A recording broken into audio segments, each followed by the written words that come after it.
Hey, what's up, everyone? One coach's opinion. I guess this one would be a little personal. The truth about the Chop Chop fight. Because, I'm doing this, not because I owe anybody or anything. I'm just telling you how I feel, how boxing works, and how things play. Now, when we first got the fight and it was announced, it was hard really to even convince anybody that Mike was going to fight Chop Chop. I mean, every time we said he's fighting Chop Chop, people look like, stop playing, man. Stop playing. For real. When we posted on Facebook, a lot of people had a lot to say about it, which, those are opinions. And, if you're going to go on Facebook, you get opinions. I myself second-guessed the fight. I can't speak exactly for Mike, but I'm sure he thought about it. He was like, "For real, are you serious?" When I asked him. But coming up into the fight, okay, Mike was supposed to fight like August 4th. And this was a local promoter. It was just a fight that really didn't make much sense to me. It's like a fight with a guy whose record was totally lopsided. He was it was a fight in Virginia. It was just a keep him busy fight. But I mean, I really don't prefer to keep my fighters busy in that capacity unless. In that fashion, unless, if they really need some money or, it's been a long time or a fight falls through, something like that.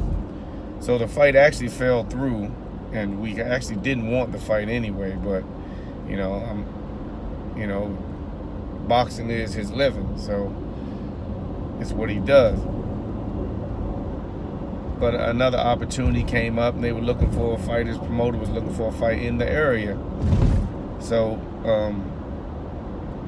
he asked, would you fight on Jeter's card? He was like, yeah, reached out to Tony, got in touch with him, and finally Tony reached back out and said, yeah, I'll deal with Marshall and we'll get it done. So the first call I got was, what do you think about Mike fighting Chop Chop? And I was like, I don't think about it. I mean, what would be the reason? To take a fight like that. I mean, is it on TV? That to me, that's not an easy fight. Not that we have had a lot of easy fights, but, it's a fight that, just on paper-wise, might not make sense to people. Now, let me say this. Before this fight went on, Mike was talking about, man, I want to go up against some of the prospects. I want to get on TV. I think I'm ready. It's my time to step up in competition and fight bigger opponents.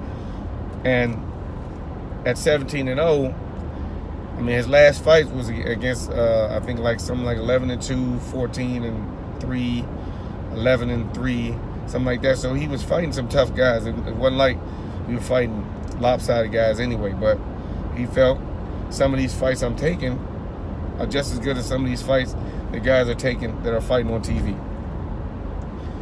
And looking at some of the TV fights, I agree. Now, we originally said no to the Chop Chop fight. But then I thought about it, and I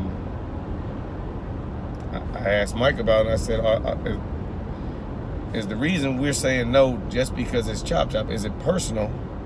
Or if they would ask you to fight anybody else with this record, would you take this fight? Or is it just the fact that it's Chop Chop? Is it personal?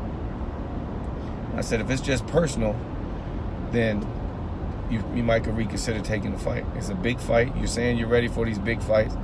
I considered Chop Chop to be a tough opponent. I considered him to be a test for Mike. I mean, gatekeeper, if you want to call it that. But in no way, form, or fashion did I look at this fight and think it was going to be easy. And I don't think Mike did. We trained real hard for this. And I remember he was like, man, I got some footage of, you know, his last fight against Vivian Harris and stuff. I said, man, look, don't look at those fights. I want you to study the Chop Chop that fought Randall Bailey, the Chop Chop that fought Cotto, the Chop Chop that fought Floyd, the Chop Chop that fought Zab. Those are the fights I want you to look at. Because those are the tricks I want you to expect. And if we expect those tricks and they don't work,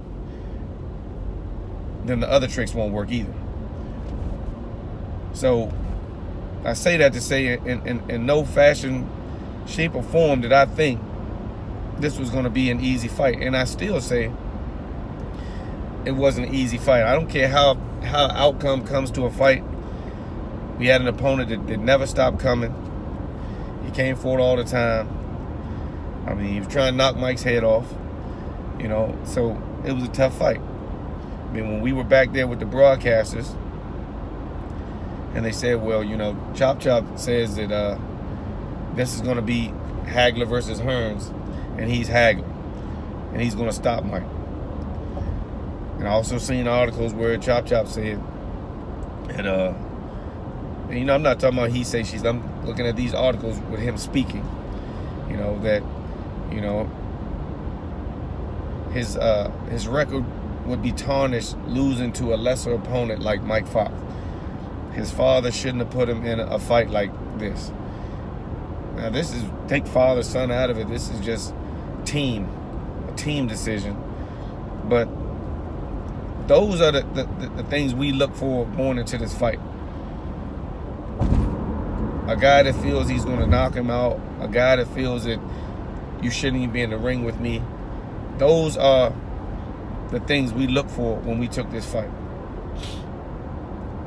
And everybody, it doesn't make sense and blah, blah. Let me tell y'all something.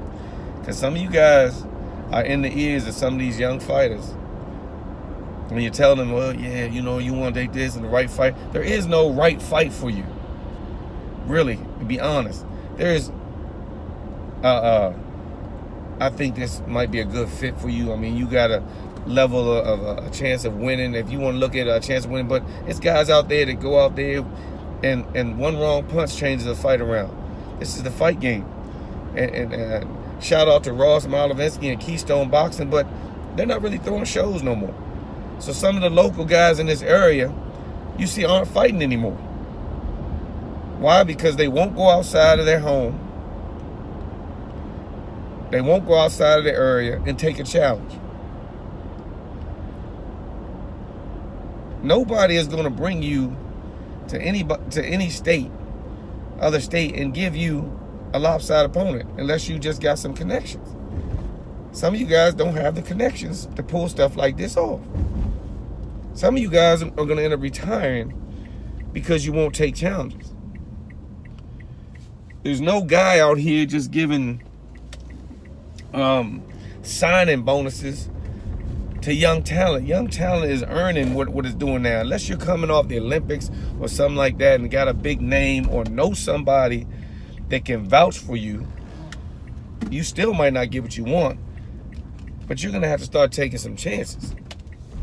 If you think you're ready to go to the next level, and that's basically what I told my son, my fighter, then you're going to have to take a chance like this. Did I think it was a good fight? Did I think it was the best fight? I don't think anybody that's going to fight my guys, especially when they get up into the 17-0, is going to be a good fight or a good fit. It's going to be a fight. It's going to be you against him. You know, up in the fight, I watched more video of Chop Chop than I've ever watched of any opponent that we fought.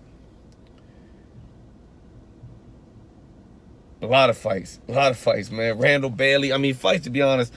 I came up in the area, and to be honest, Chop Chop was pretty much my favorite DC fighter. You know, I seen him over Hillcrest helping Reggie Green out a long time ago. I don't know if he even remembers, you know.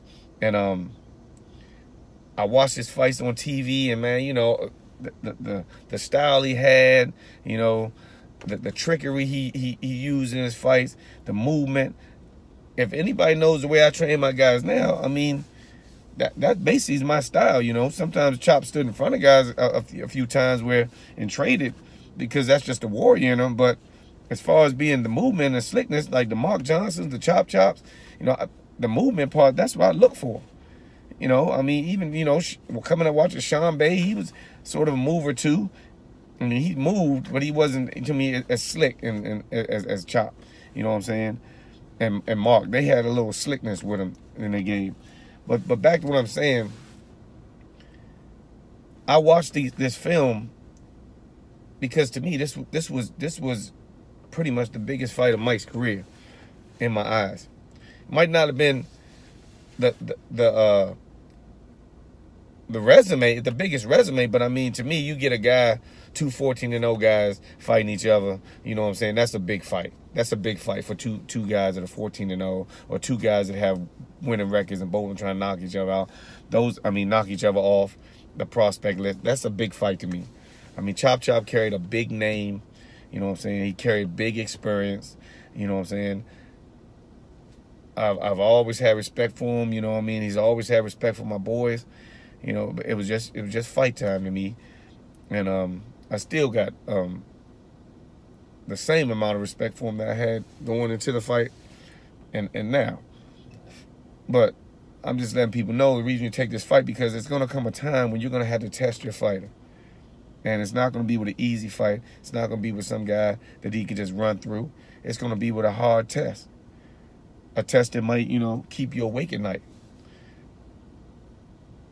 Some of those fights I was watching, you know what I'm saying, it made it hard to sleep at night sometimes, you know what I'm saying? But, you know, I do that almost with, it's hard to sleep a few days before. I don't get the best sleep with any of my guys. Because I know, man, anything can happen in that ring. We train hard for everybody. We train the same way for everybody. I don't care if his record would have been 9-40, we would have trained the same way. It's no, okay, well, yeah, you don't really need to train on Thursday.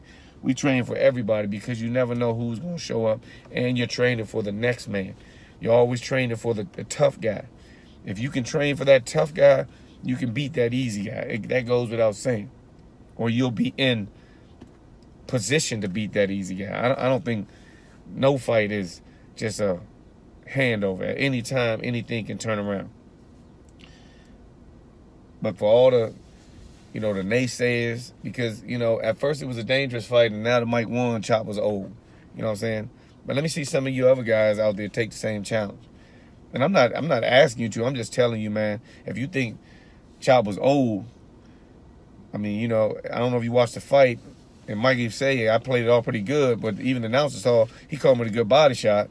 You know what I'm saying? That, you know, made me realize, hey, this guy is still ticking right here. The whole fight, you know. So, much respect to Chop. Much respect to Mike Fox. They took a fight. It was the buzz of the city for real. A lot of people talking about it. I still walk around and people like, man, you know, that was, man, hey, man, that was, and y'all took that fight, man. You know, the Chop, blah, blah, blah. A lot of people, even my man Tony Thompson called me up and said, man, I ain't gonna lie, I didn't call you before the fight, but I was like, man, this is a big fight for Mike right here. He might be stepping a little bit too fast. He said, man, congratulations on the win. But it was a talk of the town. It was a fight. It was a good, entertaining fight. And fights like this are going to have to be made if you plan on your guy going to the next level. You're going to have to see where he's at. I mean, unless you plan on walking him, and then getting that big disappointment when you realize that this guy, he catered, you know, this guy didn't realize that we were building him. He was actually taking these fights as regular fights. And I mean, they're fights, but there's a difference between trying to build a guy and a guy fighting at a competition of the level that he's at. And if your fighter really doesn't know, I mean, he should always train hard and everything, but there is a big difference. And at one point in time, he should know the difference between a test and just we're moving you along. Next fight is this guy. Some way you got to relay this information without saying, hey, look, we about to go up against this guy, man. He got these many losses, blah, blah, blah. You still got to train the same and do things the same, but There's a difference in how you bring up. One thing that people didn't realize about Michael Fox, I give him his credit, and Mike had a really bad amateur career, anybody knows. And when it came down to this pro stuff, I told him, I said, look, I'm going to turn you pro when he turned 18. And I'm going to tell you why I turned him pro. I turned him pro because I told him, if you got the same attitude that you had in the amateurs as you do as a pro, it's time for you to get some applications, fill out a job, and go on with your life. Don't wait till you're 30 and realize boxing ain't for you. So he's always fought hard. He's one of the only guys around here, I guarantee, out of 18 fights, Mike has only fought 5 guys with losing records. 5. When he was 4-0, he fought a guy 3-1. He was 5-0, he fought a guy 3-2. 18-6. 5-2. He's always fought guys with winning records, the guys that came to win, except for 5 times. You check out some of these records and see how many guys are doing that. Some may call me stupid, but that's the product I produce. One coach's opinion. I mean, what do you think about some of these up-and-coming fighters? How do you think you should bring up a fighter? What did you think about the fight? Did you think it was a bad fight, good fight? Good idea, bad idea? It's your opinion. Everybody has one. One coach's opinion, I'm out.